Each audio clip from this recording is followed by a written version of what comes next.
What's up, guys? Welcome to another series in the Life Domination Coaching Program. All this week, I'm going to talk about discipline and willpower. Discipline and willpower. Probably two things that in the arena of personal development that people want to know how to cultivate the most. Self-discipline and how to have more willpower. What could you accomplish in your own life if you had a little more discipline? What could you change about your life if you were able to exercise more willpower?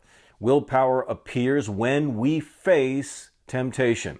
Temptation to eat something we're not supposed to eat when we're dieting. Temptation to do something we're not supposed to do when we're trying to achieve a particular goal or maintain a particular ethic.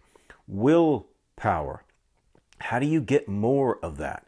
How do you get more self-discipline? How do you become, you look at other people that achieve things, you think, man, they just must have an iron will. They just must came out of the womb self-discipline. No, that's not the case at all. Nobody comes out of the womb self-discipline. Nobody comes out of the womb with great willpower. These things have to be cultivated. Now, there may be certain people who have a propensity for certain things, but it's usually only in a particular area.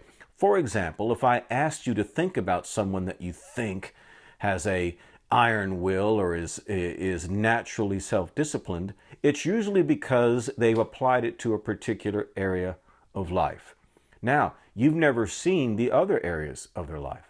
Yeah, they may have achieved great things like, made a bunch of movies or, won a bunch of trophies or won races or whatever it may be.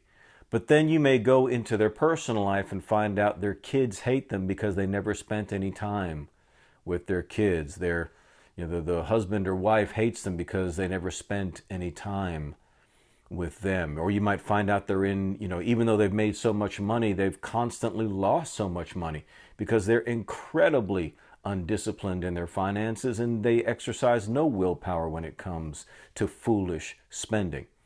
So keep that in mind. When you admire someone else for their discipline or their apparent willpower, you haven't seen the totality of their life. So nobody comes into this race born to do it. Nobody comes into this race with a natural wiring or propensity for it. These things have to be cultivated, and you can cultivate them yourself. You can cultivate that sense of greater willpower. We're going to explain what that is, because willpower is really a myth. It's a myth. It's really a wrong way to state it.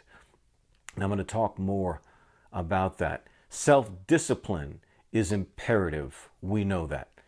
In order to be consistent in something, in order to develop something. Discipline, in other words, things being done consistently despite distraction or temptation on a momentary, daily basis. That is how we look and define self-discipline. And it's really a mindset. It's really a way of looking at things. It's an attitude adjustment that needs to happen in you, but they are tied to each other.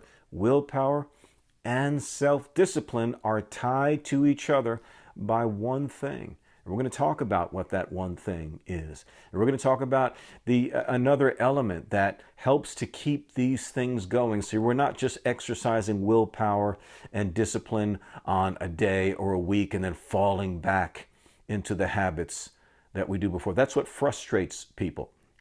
That's what makes personal development very, very frustrating for people, because like when I get people who will criticize me or rail against me, it's not me so much. It's the fact that they've tried to do these things in the past and they don't want to do it. For example, somebody was talking or texting or messaging or something the other day, and they asked about something. And they said in jest, and if you tell me to metal up, I'm going to slap you. In other words, they don't want to be told just metal up. They don't want to be told just do it.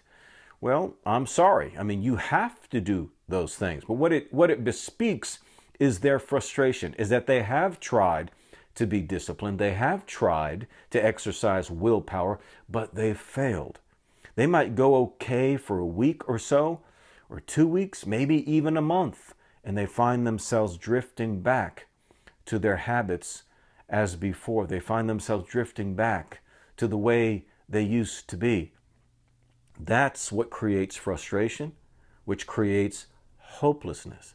And that's when people just give up and resign themselves. Well, this is just the way I am. Other people are gifted to be disciplined and have willpower, but I'm not. I'm just going to learn to love myself the way I am. Hey, man, listen. And I see that a lot on Facebook and what have you. People will say, oh, man, just, I love you just like you are. Well, whatever, okay? If they're living a self-destructive lifestyle, come on, man.